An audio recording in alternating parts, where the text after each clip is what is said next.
All right, let's talk about it. We knew she was going to bring it back. I knew she was going to bring it back.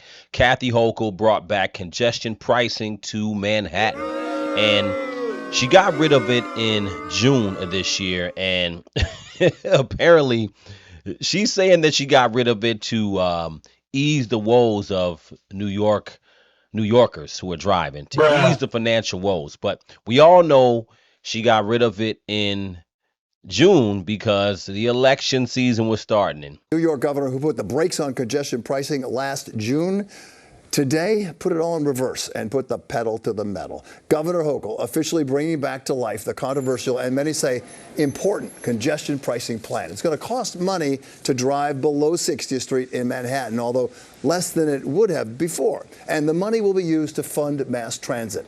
This after the presidential election where voters made it clear the high cost of living was one of their top issues. Governor Hochul wants a congestion pricing fee of $9 starting on January 5th. Drivers who have already paid tolls at the tunnels will receive a cross-tunnel credit of $3. Off-peak congestion pricing fee overnight on weekdays and on weekends would be $2.25. Drivers earning less than $50,000 would receive a 50% discount after their 10th toll each month. Now, before I even get into the MTA funding, first we got to talk about the fact that she got rid of it.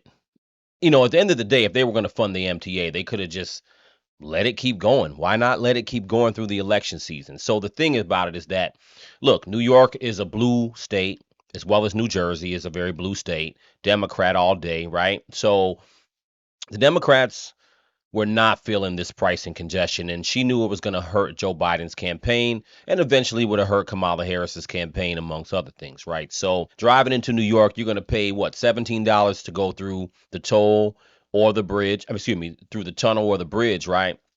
And then if you drive under 60th Street between 60th and I believe Houston, you're going to pay another $9, right? Or I guess you're going to get a $3 discount, so you pay $6. So between paying $17 to drive through the tunnel or the bridge and the extra $6, that's $23 just to drive in Manhattan. Of course, this is during peak times, right?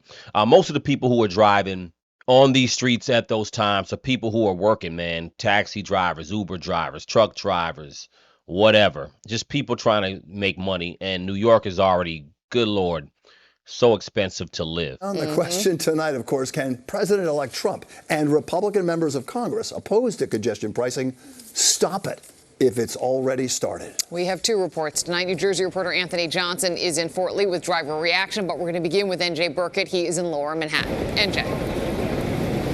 And right, Liz, Donald Trump made it clear today he does not like congestion pricing. But yes, the question, can he stop it once he takes office? Well, the governor's legal team tonight says he can, which is why they're moving quickly to flip the switch. When I announced the pause, I spoke about working New Yorkers, hard-working New Yorkers. And I said I would fight to put as much money back in their pockets as I possibly could.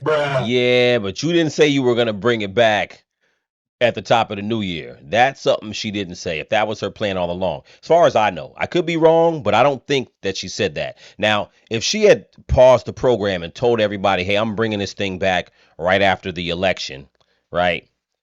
People would have still been mad because they know it's going to come back. She just said she's discontinuing it until further notice, as far as I remember. So I think, whether it's a bad policy or not, let's talk about it. Now, this money's supposed to be funding the MTA.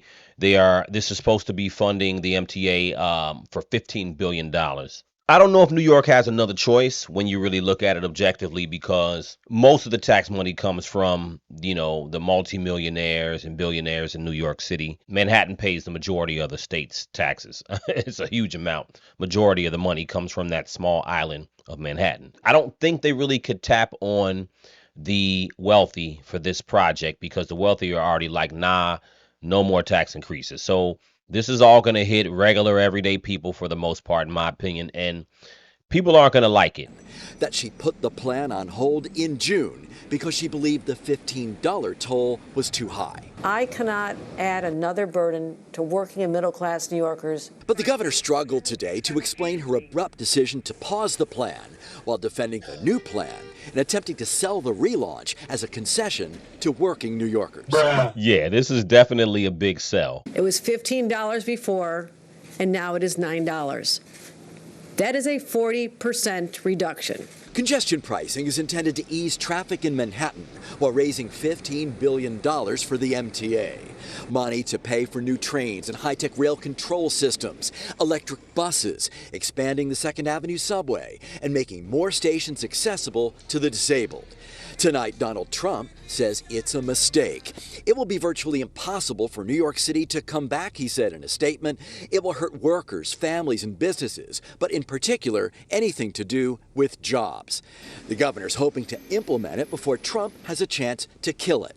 It's a real finesse for them to cut it before the election and then bring it back after the election. New York is so expensive, and they've lost so many people in New York. I mean, it's just become unconscionable, the prices to live. So anything raising the prices, MTAs are constantly raising prices too.